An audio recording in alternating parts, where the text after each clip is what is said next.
Hello Year 5, welcome to Tuesday's lesson. Happy Well Book Week. We're going to keep looking at our Fable and we're going to be looking at how to retrieve information today. So I'm going to share my screen.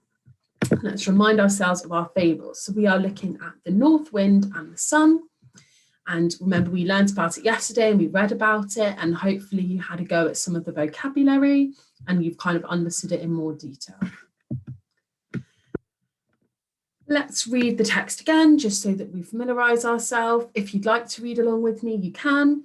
If not, then just listen to me read the short fable. So, the north wind and the sun.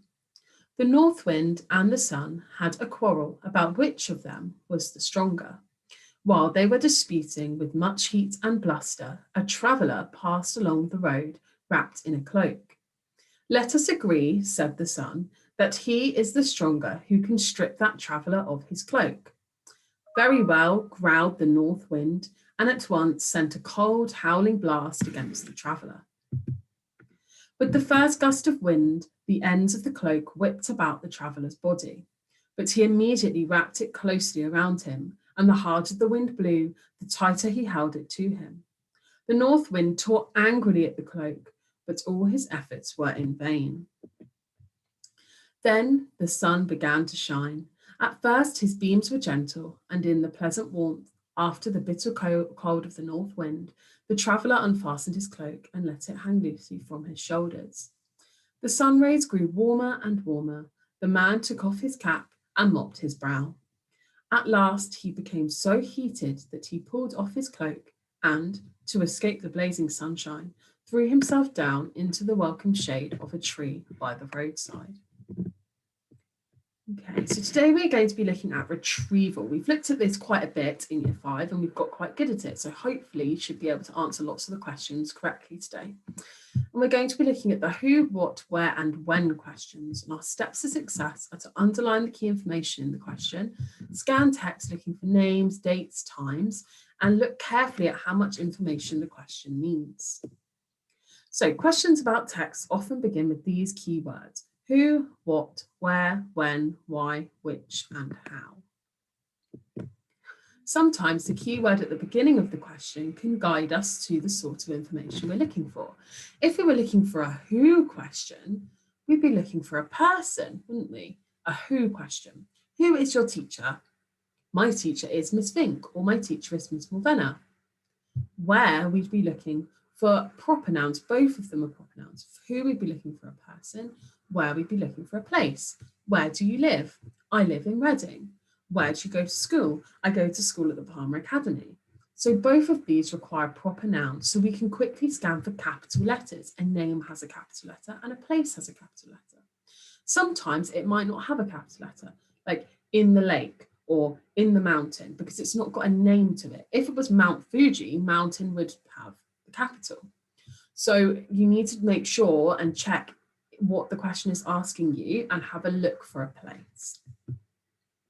Example question: who discovered the car had been stolen? So first we underline the keywords, who, discovered, stolen.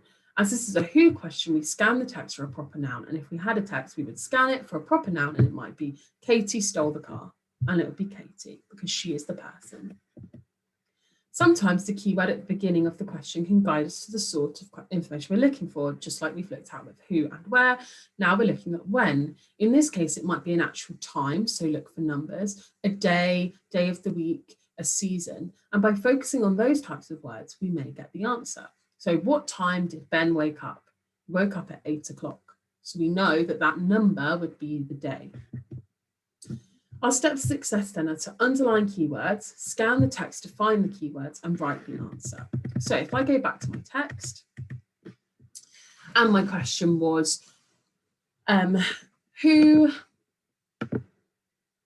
is arguing at the start of the text? Who is arguing at the start of the text? So we'd know, let me type that out so we can actually, you can see it.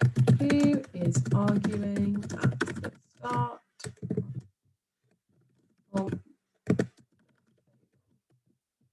Right, so we would need to highlight, first of all, who, arguing, and start, because we know we're going to look at the start. We're looking for people who are arguing and who names. So I'm going to quickly scan. Oh, there's a capital letter. There's a capital letter. There's a capital letter. Quarrel. I know from yesterday that that means arguing. So that must be the argument. So who? Let's have a look at our capital letters. North wind and the sun. So then I would get my pen or type out. I found that the north wind and the sun are quarrelling. Not the traveller. The traveller's passing by. He's not involved in the argument. So I just put the north wind, remembering to put capitals and spelling everything exactly how it looks, and the sun. That would be my answer. Exactly the same spelling, capitals for north wind and sun, and then that would be correct. So we highlight the question, find the key information, scan the text. So for a who, it would be capital letters. For a where, it would be capital letters. And then for place, we'd look for that also. And then I answer my question. So I would like you to go onto the team quiz now and answer questions. And the only question stems you'll have are where, what, and who. We're going to look at how and why tomorrow. I hope you have fun discovering who and what happened in this fable, and that you get lots of the answers correct. Rewatch my video if you're confused or you need to have another little practice, and I will see you all tomorrow for more Well Book Day fun. Bye.